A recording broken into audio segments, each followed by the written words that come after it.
Alto. Si crees que esto es Rusia versus Ucrania, te compraste el tráiler, no la película. Entonces dime la verdad cruda, ¿qué es? Es un negocio con sangre, te venden miedo y luego te venden la cura. ¿Y quién cobra? El complejo militar y una Europa que está firmando su propia obediencia. Quédate, en 60 segundos te explico por qué esto se parece más a un contrato que a una guerra. Exacto, llevamos 4 años inmersos en el conflicto de Ucrania. 4 años. Y si echas la vista atrás, la narrativa se ha cambiado tanto que marea. Al principio nos decían una cosa, ahora nos dicen otra, y la pregunta que no me deja dormir ¿es esto simplemente una guerra localizada o estamos viviendo sin saberlo el prólogo de la Tercera Guerra Mundial? Esa es la pregunta del millón, y la respuesta lamentablemente no es apta para cardíacos. Mira, hay que ser brutalmente honestos aquí. Si analizamos lo que realmente está ocurriendo sobre el terreno, más allá de los titulares bonitos, lo que vemos no es una guerra entre dos vecinos. Desde el minuto 1, esto ha sido una guerra internacional.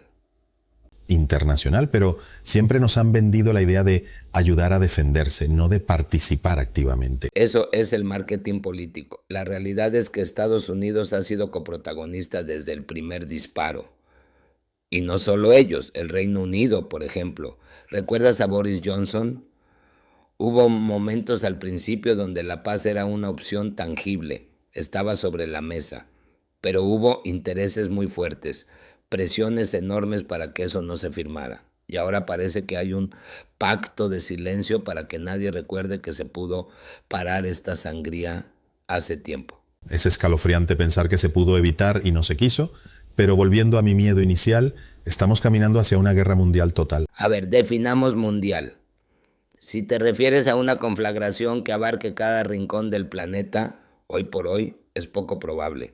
¿Por qué? Porque Asia-Pacífico no tiene ningún interés en meterse en este lío. Los países asiáticos miran esto y dicen, ese es un problema europeo, no nos arrastren.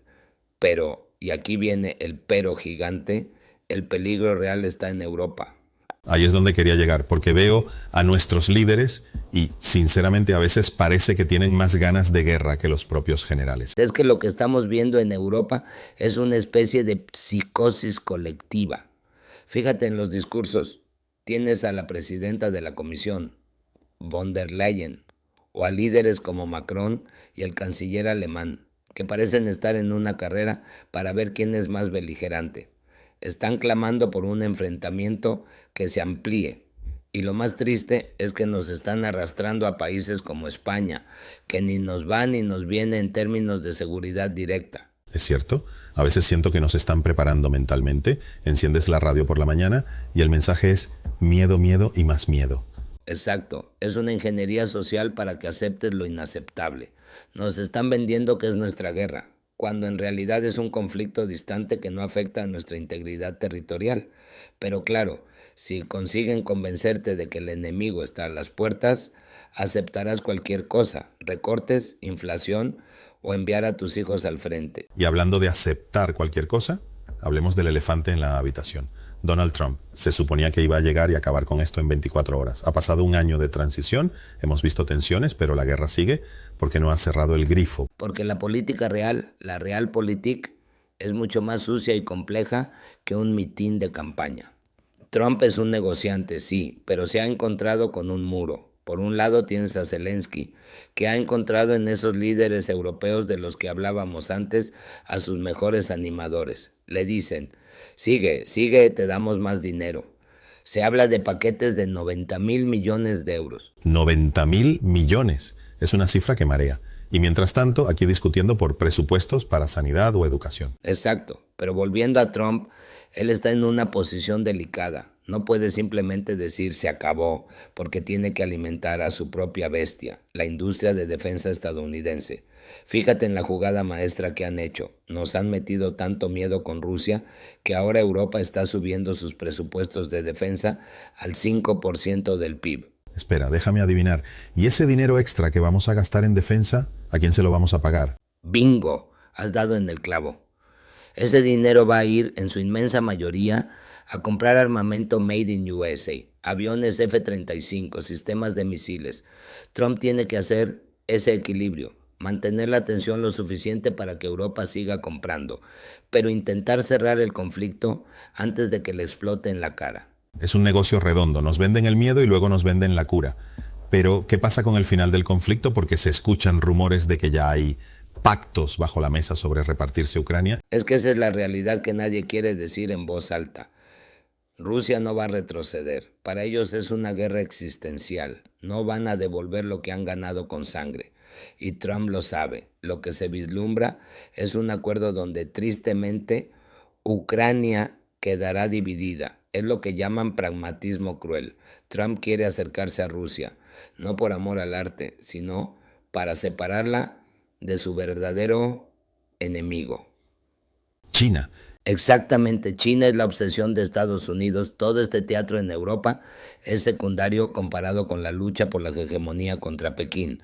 Trump quiere cerrar el frente ucraniano para centrarse en el asiático. Pero claro, Zelensky y los europeos siguen empujando en la dirección contraria, lo que complica todo. Has mencionado antes a Europa y cómo nos están arrastrando, pero tengo la sensación de que esto va a dejar cicatrices profundas en la propia Unión Europea. Se habla de cambiar las reglas del juego, de eliminar la unanimidad en las votaciones. ¿Estamos viendo el fin de la Unión Europea tal y como la conocíamos? Estamos viendo su transformación en algo mucho más oscuro. La propuesta de eliminar el veto, la unanimidad, es gravísima. Si eso pasa, entramos oficialmente en la Europa de dos velocidades. Los grandes deciden y los pequeños obedecen. O sea que si a Alemania o Francia les interesa una guerra o una política económica, países como Hungría o incluso España tendrían que tragar sí o sí. Así es. Se acabaría el principio de igualdad entre estados soberanos. Mira cómo tratan a Hungría ahora mismo. Lo llaman país rebelde. Y hay voces pidiendo que se le quite el derecho a voto. En una unión que se dice democrática, es una deriva autoritaria brutal. Y lo peor es que muchos de estos líderes europeos que están en horas bajas en sus propios países, mira Alemania con su crisis industrial o Francia con su inestabilidad social, usan la guerra como una cortina de humo. Miren a Ucrania para no mirar la inflación o el desempleo en casa. Tal cual, es una huida hacia adelante. Están apostando toda a una carta perdedora porque no quieren admitir que se equivocaron, que la estrategia de sanciones y escalada ha sido un tiro en el pie para la economía europea. Si admiten el error, sus carreras políticas están acabadas. Así que prefieren arrastrarnos al abismo antes que pedir perdón. Es desolador. Pero déjame girar la cámara un momento hacia el otro lado del mundo. Hemos hablado de Rusia, de Europa, de Estados Unidos, pero mientras nosotros nos desgastamos, ¿qué está haciendo China? China. ¡Ay, China!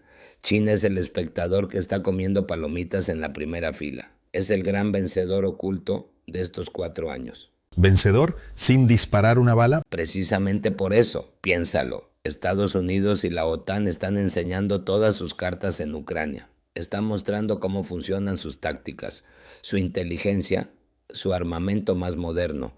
Y China está tomando notas. Tienen una lupa gigantesca puesta sobre el conflicto. Están aprendiendo gratis cómo combatir a la OTAN sin arriesgar un solo soldado. Es decir que les estamos regalando un máster en guerra moderna. Y no solo eso. Mientras Europa se hunde en un declive moral y económico, autodestruyendo su industria con costes energéticos inasumibles, China sigue creciendo. Todo es relativo en geopolítica. Si tu rival se debilita, tú te haces más fuerte automáticamente. Para Pekín, ver a Occidente desangrándose en una guerra eterna en el este de Europa es el escenario ideal. Y eso debe tener a Washington de los nervios. Totalmente. Por eso, la última estrategia de seguridad nacional de EU ya casi ni menciona a Rusia como el gran enemigo. Ahora todo es China, China y China. Saben que mientras se distraen en Ucrania, el dragón asiático les está comiendo la tostada tecnológica, financiera y comercial.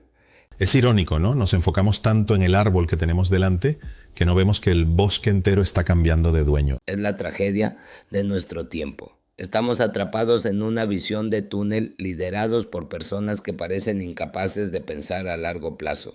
Nos estamos jugando el futuro de Europa, nuestra prosperidad y nuestra seguridad, en un conflicto que, Si lo analizas fríamente, solo beneficia a potencias externas y a industrias armamentísticas. Y la pregunta que me queda después de todo esto es, ¿qué nos queda a nosotros, a los ciudadanos de a pie? Porque nos pintas un panorama donde somos meros peones en un tablero donde los jugadores están borrachos de poder. Nos queda el pensamiento crítico. Nos queda apagar el ruido de la propaganda y mirar los datos.